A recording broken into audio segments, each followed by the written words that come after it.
Greetings, guests. Welcome to the Celebrating Abilities Virtual Family Forum. Before we begin tonight's presentation, we will have a short announcement regarding interpretation services for the Spanish-speaking members of our audience. If you need Spanish interpretation and/or closed captioning, click the globe icon at the bottom of your screen for Spanish language and closed captioning. Again, if you need Spanish interpretation, please click the globe icon at the bottom of your screen to hear the presentation in Spanish. Buenas noches y gracias por conectarse a esta sesión de celebrar habilidades y la sesión que hemos estado teniendo toda la semana. Para las personas que necesitan escuchar esta junta en español, dentro de poco van a poder ver ustedes un icono del globo o de un mundo en la parte inferior de la pantalla. Una vez que lo vean, cliquen ese globo y seleccionen el idioma español para poder escuchar esta junta en español. Les repito, dentro de poco ustedes van a ver un icono de un globo o un mundo. Ustedes van a cliquear ahí y van a poder seleccionar el idioma español para que ustedes puedan escuchar toda la junta en español. Muchas gracias. Good evening, MPS parents and families. Welcome to the 5th annual Celebrating Abilities Special Education Family Forum. While this is our 5th year presenting Celebrating Abilities, it is our first year hosting as a virtual event. Thank you for being a part of our success.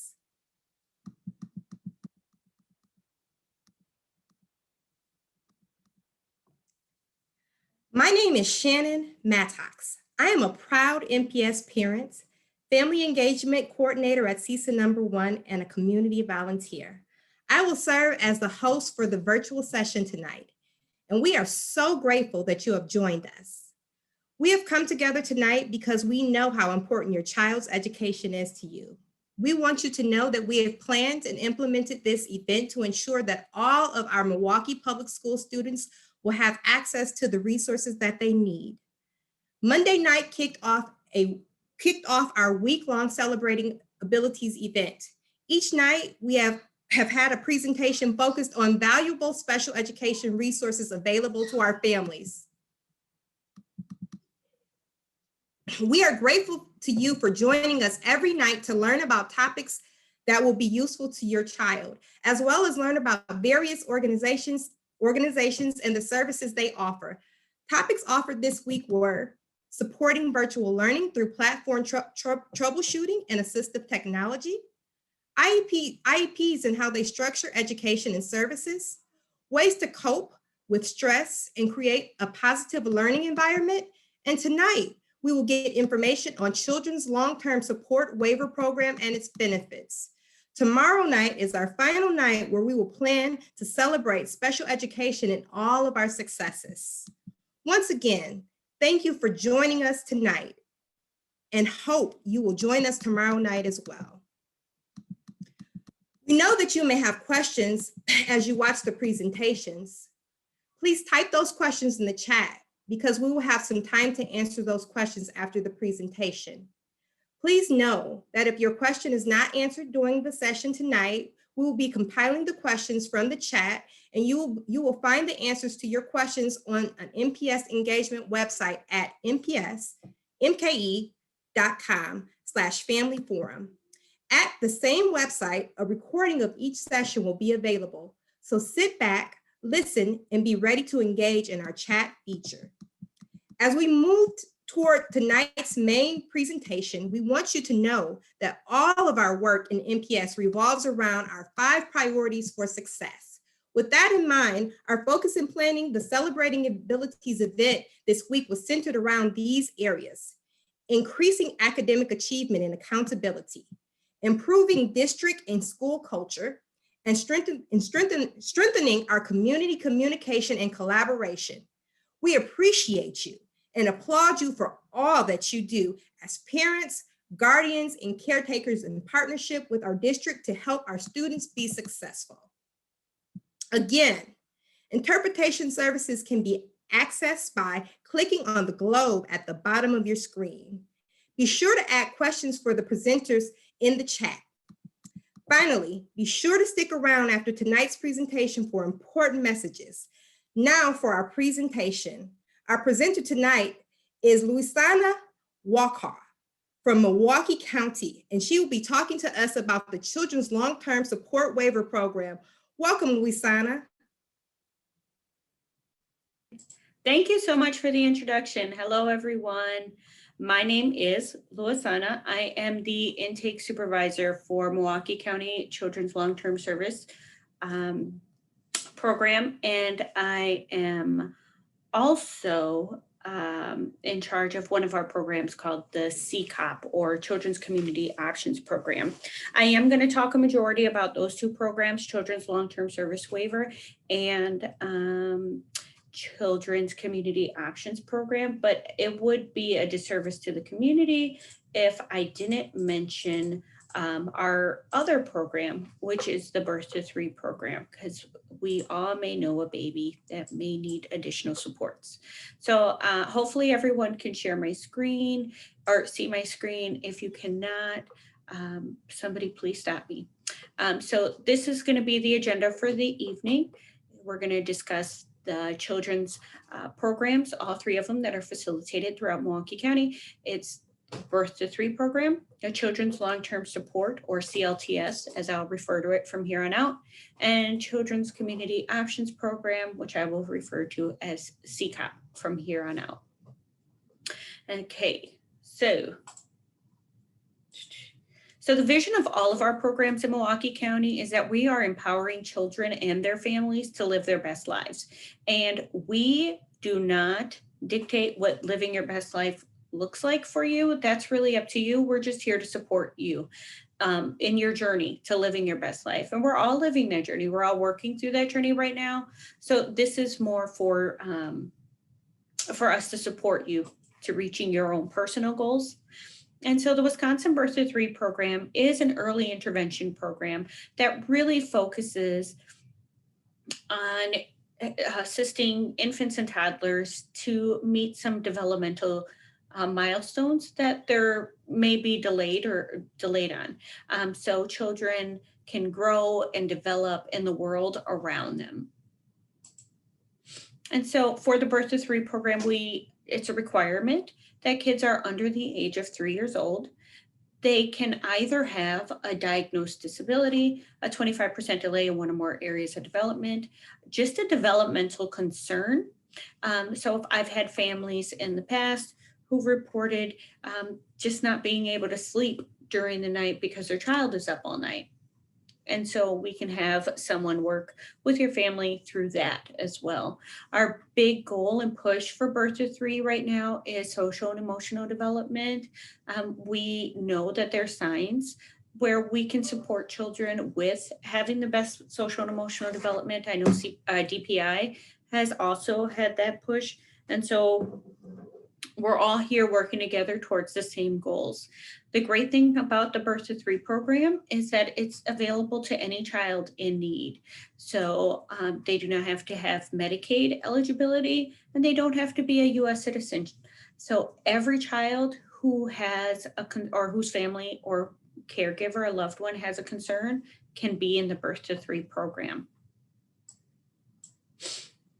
And so with that, we practice an evidence-based approach to providing services, and we call it PCAT. It's a primary coach approach to teaming.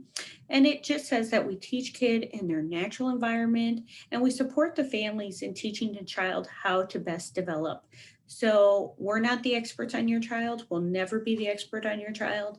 And what we do is we offer you supports in their natural environment, home, daycare, grandma's house. So that way they can grow and feel comfortable in their environment.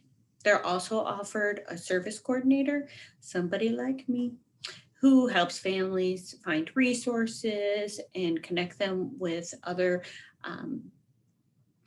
other places in the community. And we also provide referrals for services.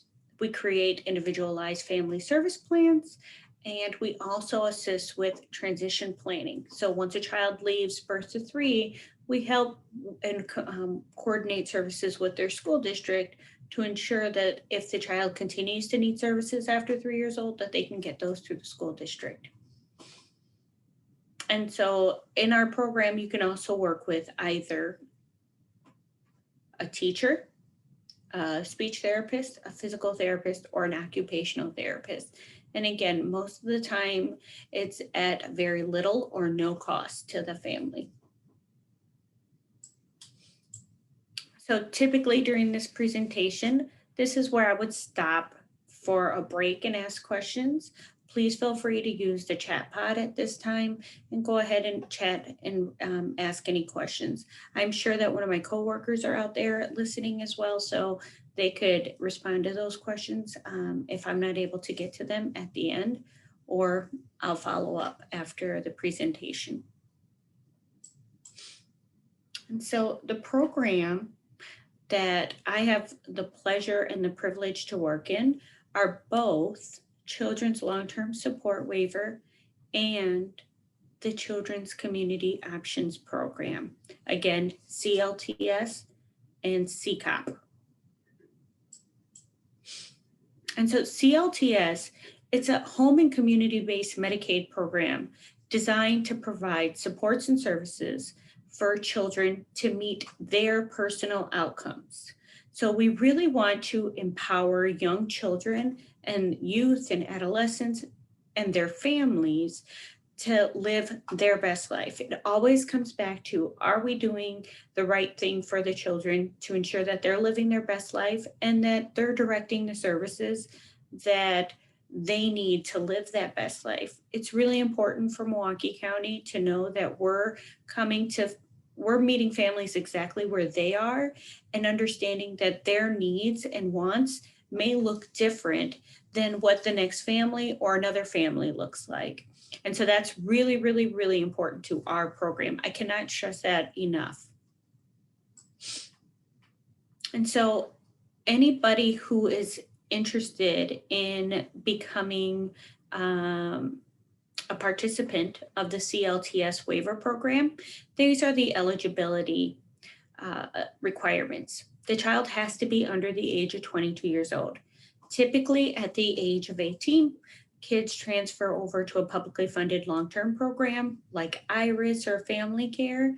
But if they don't qualify for those programs and still continue to qualify for CLTS, we can service them until they're 22 years old. It's rare that it happens, but it does sometimes.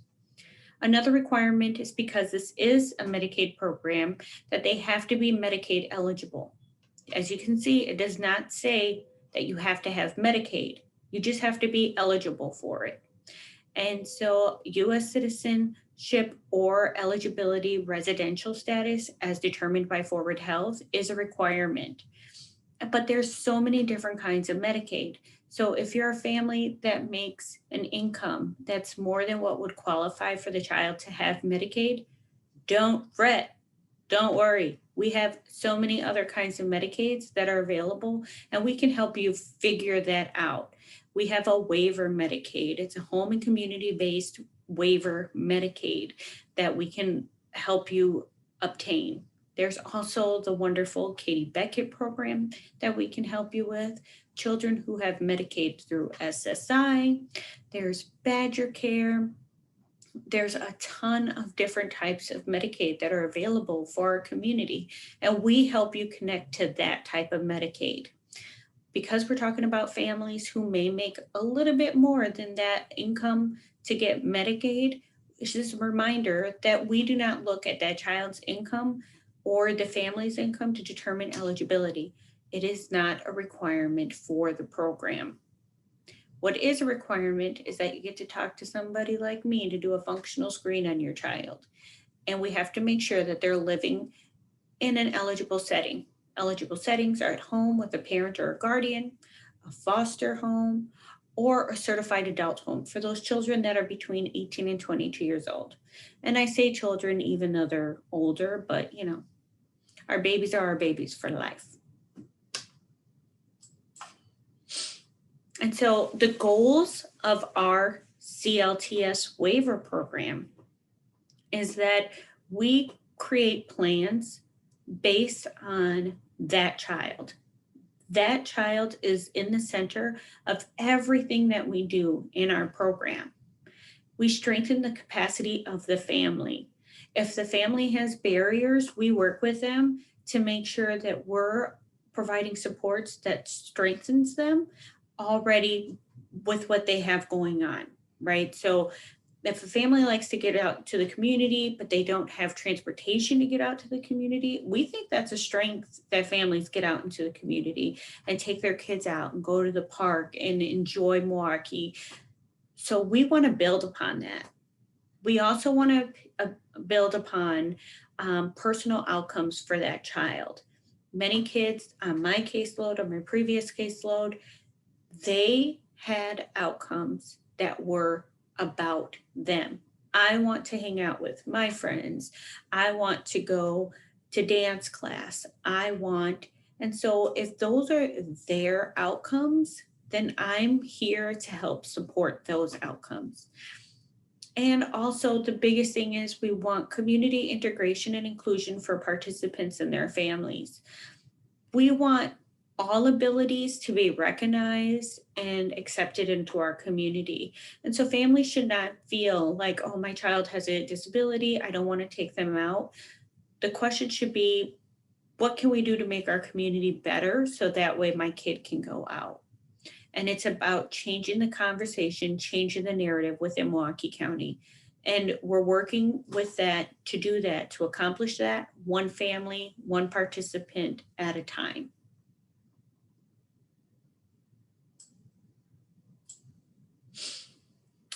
And so when you become eligible for our program, or even begin to start working with our program, you get assigned a support and service coordinator, someone who is responsible for your family and making sure that we're listening to you and helping you achieve your outcomes. So we partner with the participant and their families to determine and develop what their individualized service plan is going to look like. Most families know what an IEP looks like. This is their service plan for our program. So IEPs tell you what things are going to look like for school. Our ISP will tell you what it's going to look like for our program to get children and families involved in their community and additional supports that they need. We coordinate CLTS waiver program services with other programs and supports. So sometimes families have a scholarship to go to a camp, but they don't have transportation to get there. Well, we help with that transportation piece. So that's how we collaborate with other programs. We refer families to additional resources. And then we conduct 6-month reviews and annual certifications. Those are things that are just kind of in the paperwork, as well as meeting requirements as defined in the waiver manual. And those are things that we don't expect families to worry about. We as service coordinators, we are the experts in understanding the waiver manual and how we can read it and kind of finagle it to make sure that we're in the spirit of what the state of Wisconsin wants for the CLTS program. And really, it all comes back to children and families living their best lives. Our big focus is on participant health, safety, and well-being. And that's holistically. We want someone to be healthy, both physically and mentally. We want them to be safe in all environments. And we want them to be healthy across the board, physically, mentally, everything when it comes to someone's well-being. So it's a program that's very robust in considering a whole person. and their family, because we all know as family members and as parents, if somebody that we care about is not doing well, we're not well. And so we want to make sure that everybody in the family is doing great. And so here's a very generic list of everything that the CCOP or CLTS and CCOP can offer families. This list is in no way comprehensive, nor does it give you a true idea of everything we can offer families, but it gives you a little bit of a snapshot. So a lot of families call our resource and referral line and they say, "Hi, we hear you do respite." Sure, we do respite. We do. We give families that small break that they so deserve. And especially right now during the COVID-19 pandemic, having a small break means more than anything for families. And so that's what we're able to provide.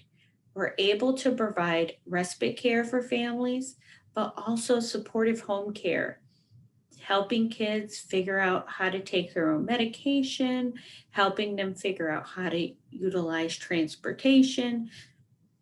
This is what we can also offer.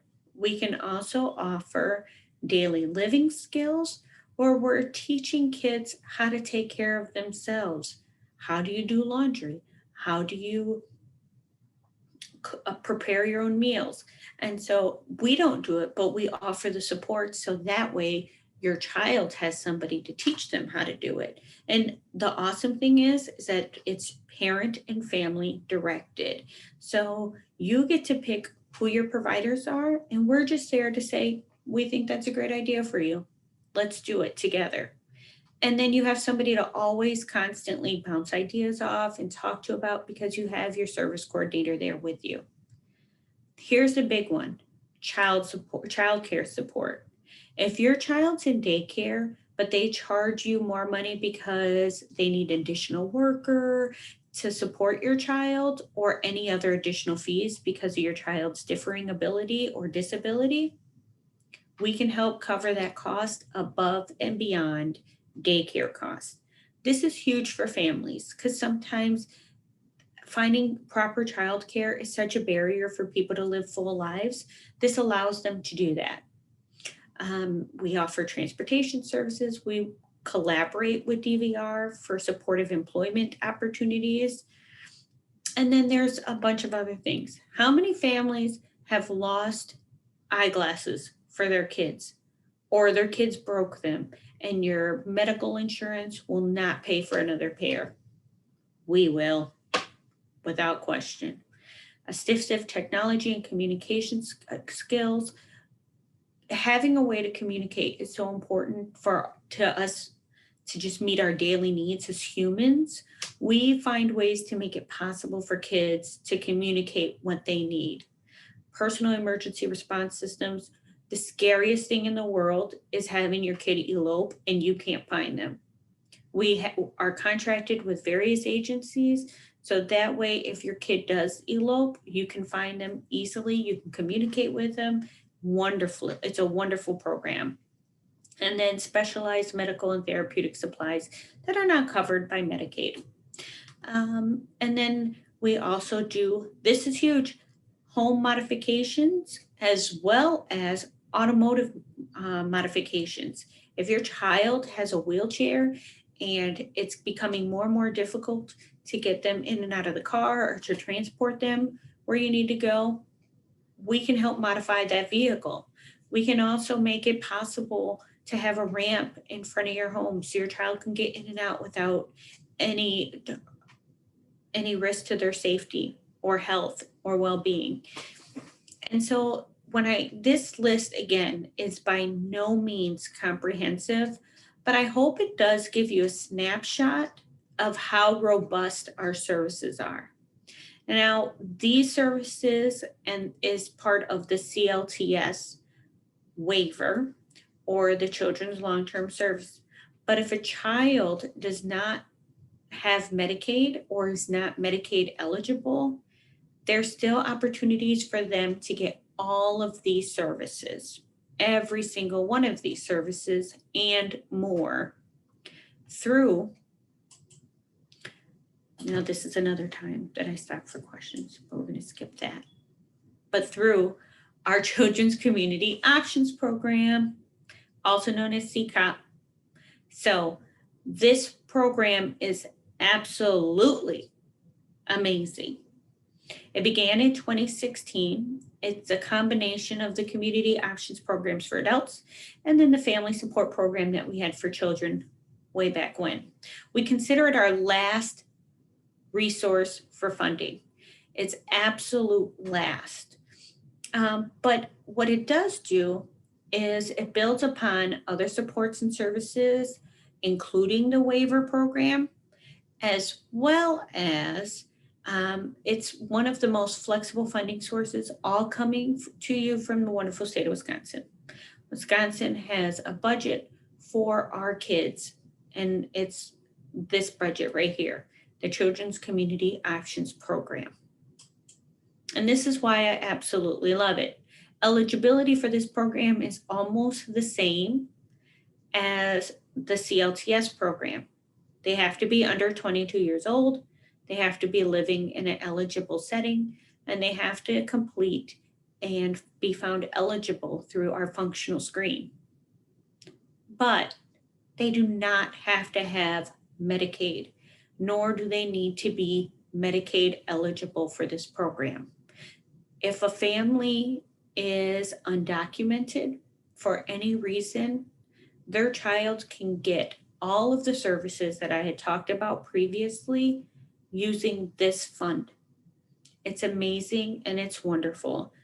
There are families in the community who have new wheelchairs thanks to this fund because they do not have Medicaid and could otherwise not receive it.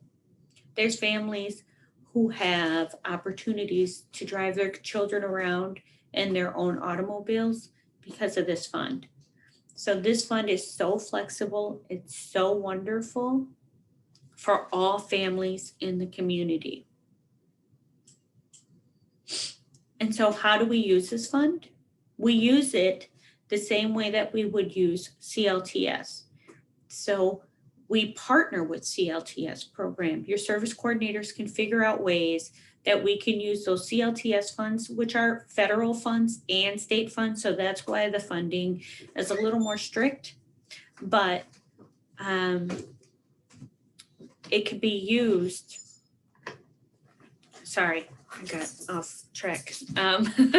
So it could be used in conjunction with. So with CLTS, you have, you can go to a conference and we would pay for the conference, just for the conference.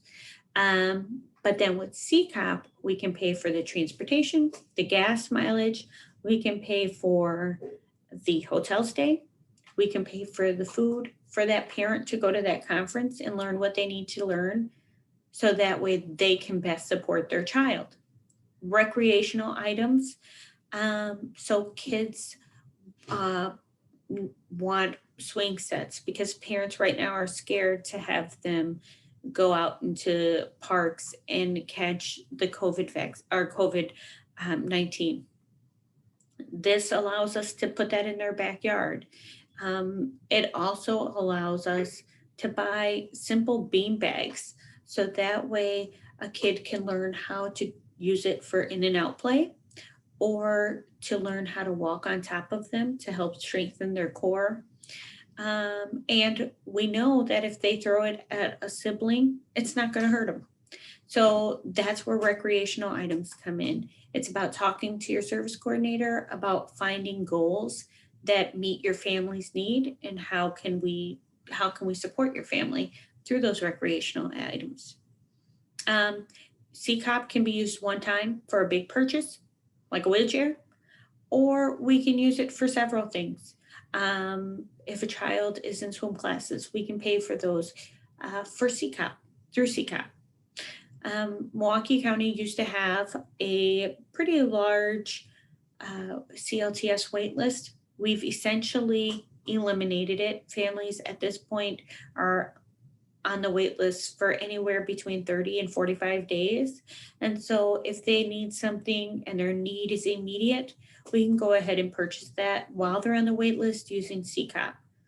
And then, of course, children who are undocumented, this is how we can provide them every and all service by using this fund. It's a wonderful fund. And so we do all of this by working and collaborating with our families through the Deciding Together tool. And the tool is designed to collaborate in a decision-making process with families. And so we want them to talk to us about what's important to them, why is it important to them, and how we can help support them. Because again, we're not here to tell families, this is how you live your best life. We're here to say, we want you to live your best life. How can we support you through that? And we pull out the Deciding Together tool all the time when we initially meet with families to create their plans, at their 6-month reviews and annual recertifications. And anytime they call us or we call them and a change is being made. Yes, I can understand why you want it. I can write it out for you. We're going to review it together and we're going to talk about your services. And here's your Deciding Together tool that we've used together to determine why we're changing these services. And so we work with families in a way that we talk about what's going on with the families, what issues they're experiencing, and what goals they have. So a family would say, we would really love to go out and eat at a restaurant with our child, but we can't because their behavioral issues make it impossible. And so there's two things right there. The behavioral issues make it very difficult for them to go into the community and eat at a restaurant, but their goal is to eat at a restaurant. And so we think about ways that we can make this happen for the family. We think creatively, like, well, first, let's start off with, a supportive home care worker to come in and talk to your child about eating out and creating a storyboard, or pretending to have a restaurant in the house, and we can act like we're coming into a restaurant and we can set all of this up. We weigh the options. How do you think this can happen? Can we go to a real restaurant? Can we talk to some local place to see if there's a time that's, they don't have a lot of guests and we can go there, and if our child acts up, they understand and it's okay. And then we develop the plan. We develop the outcomes and the ISP, individualized service plan, that will support those families' goals and help with their issues. And at the 6-month review, the annual review, and anytime we want to talk to the family about it, we'll evaluate it. We'll see how it's going for them to make sure that all of their needs are getting met. So it all comes out in the outcomes. They all get a service coordinator. We talked about a supportive home care person. This is how we pay for them, through a fiscal management organization. And if the family didn't have transportation to the restaurant, we would make that happen as well. And it's all laid out in their individualized service plan. The first page of the individualized service plan gives you a snapshot of the family and of that child. And then the second page lays out all of the resource or all of the services. It talks about how much everything costs, who are on their plans, how we're going to pay for it, through what funding source. Is it coming out of CLTS? Will it come out of CCOP? And then we want it to be a one-stop shop for families. So if all their family doctors will be on here, any other services that they're receiving will be on here, their school will be on here, so that way they can share that if they have to go to another appointment, or if they're looking for the number of somebody, it's all here. And it's just really helpful for families to understand what they're getting. And I really think it's important to put things in writing so that way families can understand, always come back, always review. And so if you are interested in any of our programs, the CLTS program, the CCOP program, or Birth to 3, I highly encourage you to call us and make a referral. Unfortunately, right now, due to the pandemic, it's a voicemail system. So you leave a voicemail and one of our resource referral line service coordinators gives you a call back. But they will call you back within 24 hours is our rule, and it's many times within 4 to 5 hours. Or you can always email us at childrenservices@milwaukeecountywi.gov, and also follow us on Facebook, Disability Services Division of Milwaukee County. There you can find out what we're doing in Birth to 3. You can learn about our community cafes. They are a monthly opportunity for families and community members and professionals to get together and learn about things that are important to them. So this month we're doing one on It's Your Rights with Disability Rights of Wisconsin. We've partnered with Wisconsin Facets. We've partnered with Children's Hospital. So we really want to make cafes a way for you to connect with us here at the county, and then other resources within the community that's going to have a huge impact on your family. And so I highly encourage you to follow us on Facebook if you are not already. And then if you have any questions or if you need anything, please give us a shout at this email, childrenservices@milwaukeecounty.gov. And anybody, whoever has a question about a referral, I can't stress enough that we're here for you. Those people on the phone are so intelligent, they're so patient, they're so kind, and they also want to help you. Everybody at the county does. We all have the same goal in mind, and that's to make Milwaukee County the healthiest county in the state of Wisconsin. And we can do that by partnering with you. So that ends my slideshow for today.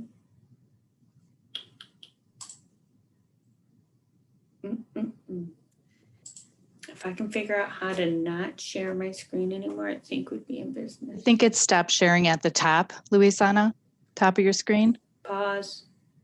Does that work? No, I think it says stop sharing. No. There you go. Did it work? Yes.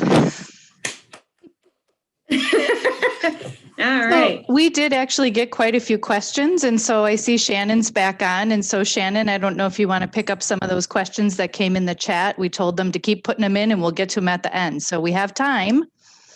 Awesome. Sure. So let's see.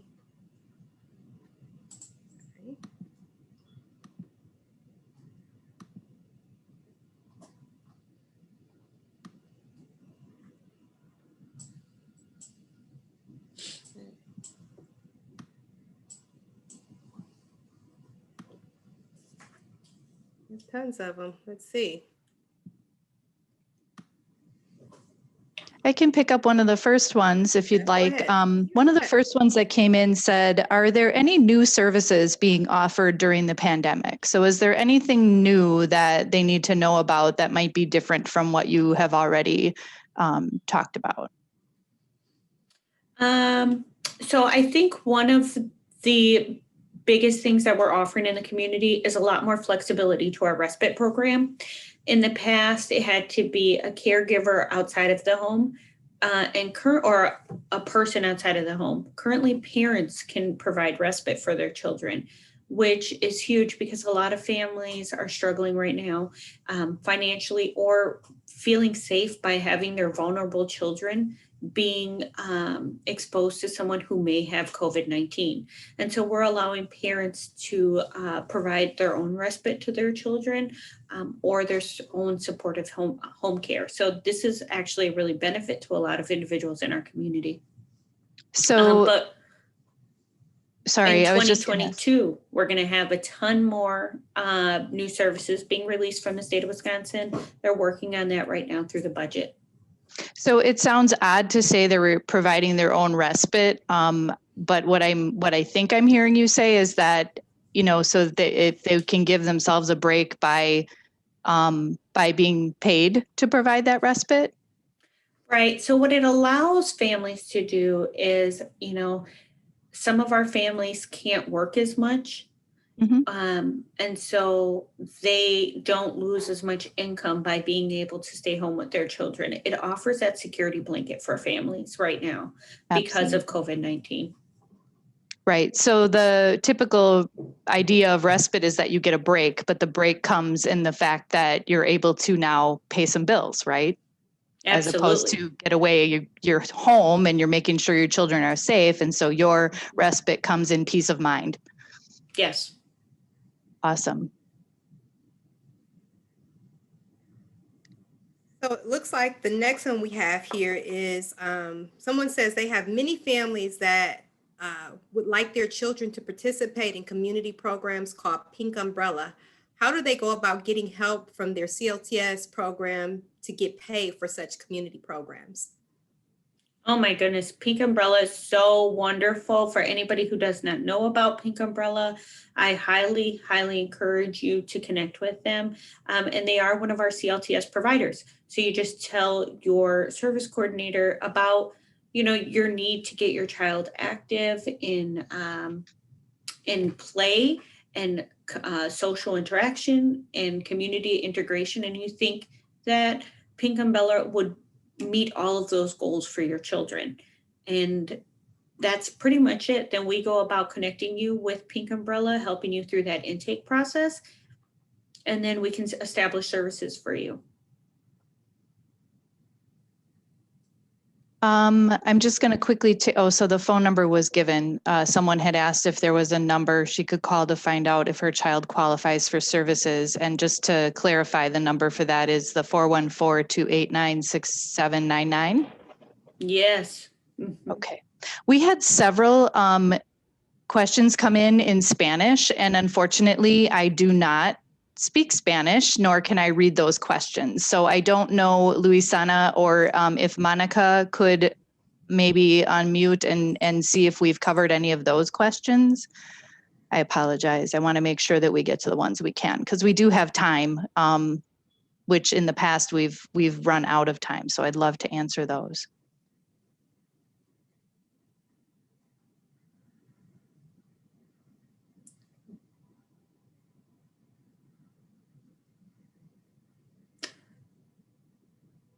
I can't read Spanish that well. Here's Monica. She'll translate. And I can translate. Yeah, I was trying to do it, writing it, but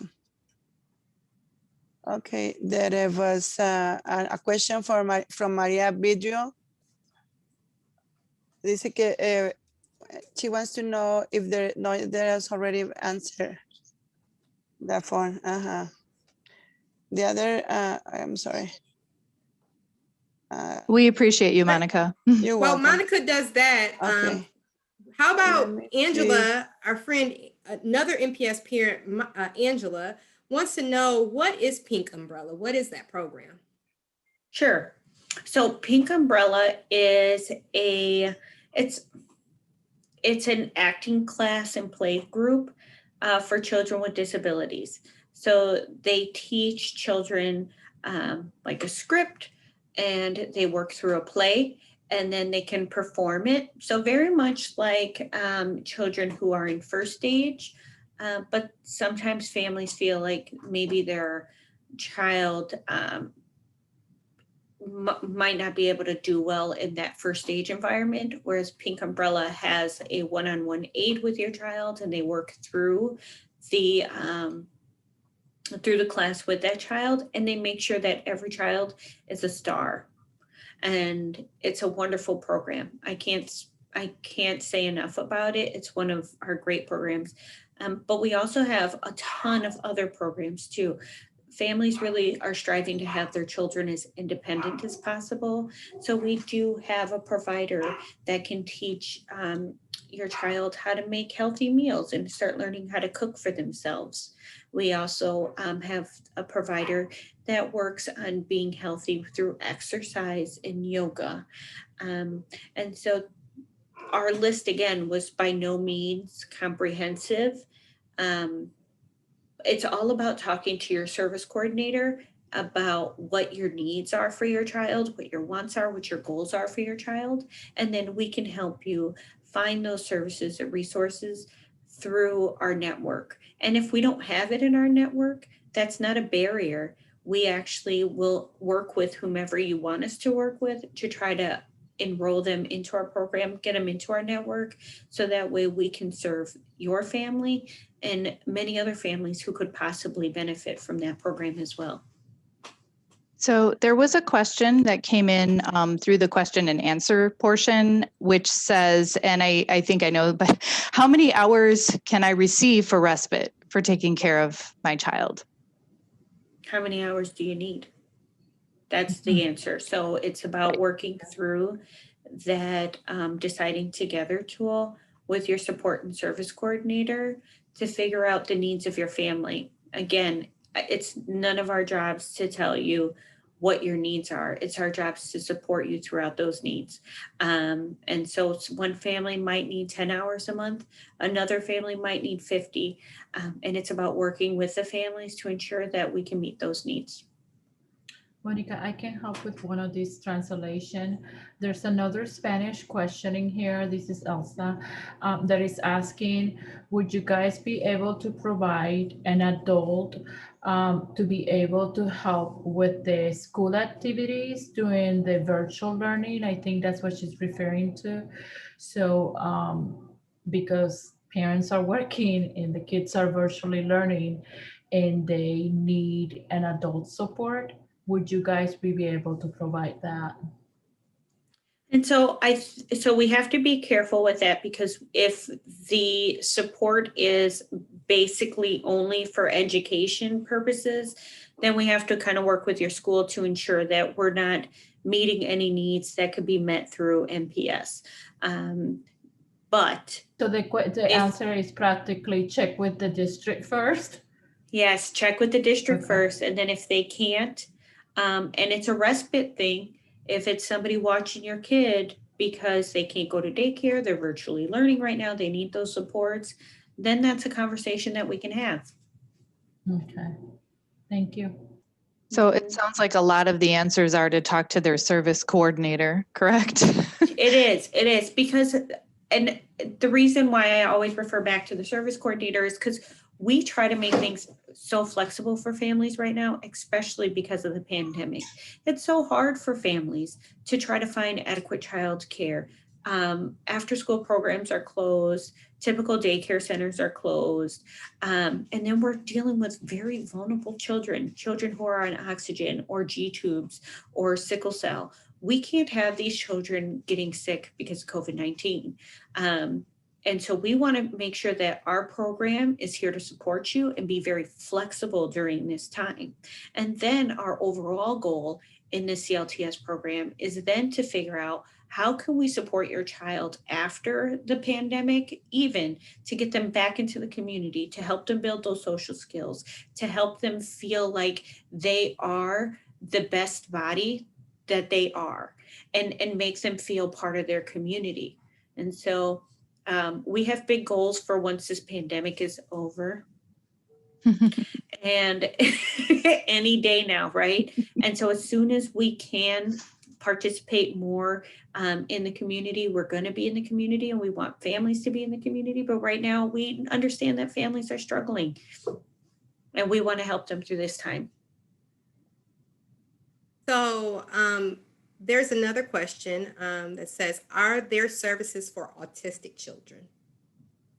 All children with a disability, absolutely. Children with autism. We have a provider that, we have, I don't want to name out specific providers. I know we talked about the pink umbrella, but there's a lot of different places in Milwaukee County that work directly with youth with autism. just autism. And we help you connect with all of those resources. And again, we have 2 different funding sources to help you with that. And then if you have trouble with Medicaid, getting ABA services, we're going to help connect you with that. It's really important for us to not only call our service coordinators just service coordinators. We're here to support your family. So if it's not through one of our programs, it's absolutely going to be through another program that we can connect you with in Milwaukee County. We're support coordinators. We're not only service coordinators. So if you're having trouble with Medicaid, we're going to help figure that out. So I think families don't know about all the great resources for autism in Milwaukee County, but we do, and we're here to help you. Well, and other community services, like I know First Stage does an absolutely fantastic program for students with disabilities also, and other communities, organizations like Easter Seals and things like that, right? You can absolutely. them. We're connected. Yep, we're connected with all of them. There and is we a also go ahead. We are contracted with Curative to provide service coordination. We're also connected with AJA and St. Francis Community Center. So when they have something going on at one of their facilities that could be important to any of our families, we'll let them know, hey, this is going on at St. Francis. Hey, this is going on at AJA. And I also want to say that if your child has a mental health issue, that too is considered a disability. And we have programs and supports available for your child. So Milwaukee Community, Comprehensive Community Services, we connect and collaborate with them. So that way your child is getting those mental health services and the CLTS program as well. So Milwaukee County is all about integrating and wrapping around all of the children's services. There was a question we missed earlier about whether the families get a copy of their ISP, I believe. Absolutely. And if you don't, ask for it again. We want you to sign off on it because it's your individualized family service or individual service plan. And we also want your service providers, your respite providers, to sign off on your goals because we want everybody to be on the same page. These are your outcomes and we're going to meet these outcomes for your family. And this is how we're going to do it. So the outcomes get signed by the providers and you sign off by saying, yep, this is exactly what we want in our individualized service plan. Did we get to the Spanish interpretation, all Spanish interpretations at all? Elsa, Monica? I think I saw one of the interpreters had said that we had answered all of those questions, but there were a couple more. I think so. Okay. So then there's another one. Can you share services for kids with any language expression disabilities? Yes. So sometimes okay. So I have a family who their child has autism and they're learning about communicating emotions. And so we bought them little small little rocks with different facial expressions. And what mom does is when she's not feeling happy or she's angry or upset or happy, she'll pull up one of these emotions and she'll show her kid how she's feeling. And it's a way for her to connect the emotion to a picture for her child. And then when that child is feeling a type of way, then she can say, are you feeling sad? And can show him the rock. Or you're super excited and show him the rock with all these different facial expressions. And so that's a simple way to start helping communicate feelings for a child with autism. But then we also help families with apps that are on Google Play or on the Apple Store. We can help with purchase those. We can help facilitate different types of speaking devices or communication cards flashcards. If a family wants to work with flashcards with their child at home, we can buy the flashcards. We can buy a laminating machine and the laminating pieces that go with it. So now the family can go ahead and connect with the family. Then there's all types of different communication devices in the community that we would work with your speech and language therapist and Medicaid to see if your child can get it. And if they don't qualify for it through Medicaid, we'll pay for it. And some of these things are really expensive. But if it's going to help the child express themselves and get their needs and wants out to the community, to their family members, and be able to participate in school, we're for it. So I'm looking at our time, and we are so grateful. I'm so glad that you had this additional time to spend on questions, because clearly there's a need for people to ask questions. There's 2 more questions we could probably get to briefly, and then we'll have to wrap it up for the evening. So they were in the Q&A. One of them is, I struggle to find social programs for my 14-year-old. Which kind of ties in also with another question about what about a child with EBD? And then the other question is about, are there jobs for teens with disabilities? So we're kind of. Yes. If your child is 15 years old, I think that's when kids typically start working. I don't know. And they want to start working, let's make it happen. Let's work with DVR and let's try to find supports for your child so that way they can get out into the community. Same thing with finding social places for your child to connect with. I used to work at Independence First, and they have different groups for kids, book clubs. They had art groups and creative like drawing groups. And maybe your child, those classes are free, but your child doesn't have transportation to get there. That's where we come in. So that's that support part. We're going to connect you to a community program that's going to be able to help you connect with other teens like yourself. And then we're going to make sure that you get there by paying for it through the CLTS waiver. So yes, we want kids in the community. We want to normalize all abilities. That's really the goal of our program, because once you feel like you're just part of everybody else, you're empowered. You're empowered to speak, to talk, to work, and we want you to be a part of that, all of that. Thank you. So we want to extend a big thank you to Luisana for sharing this useful information tonight. Yay. Thank you to our families. Thank you to our families for your questions. That was great. Those were some great questions that you had. Our goal for the week was to share information that is meaningful to our families. In our planning process, we used the feedback from our families that completed surveys at last year's event. That event helped us to pick topics for this week. It is very important for us to make this experience a good one for you. We can only do that. With your feedback. After each presentation this week, we've asked you to complete a survey that will tell us what you thought about the presentation, and tonight is no different.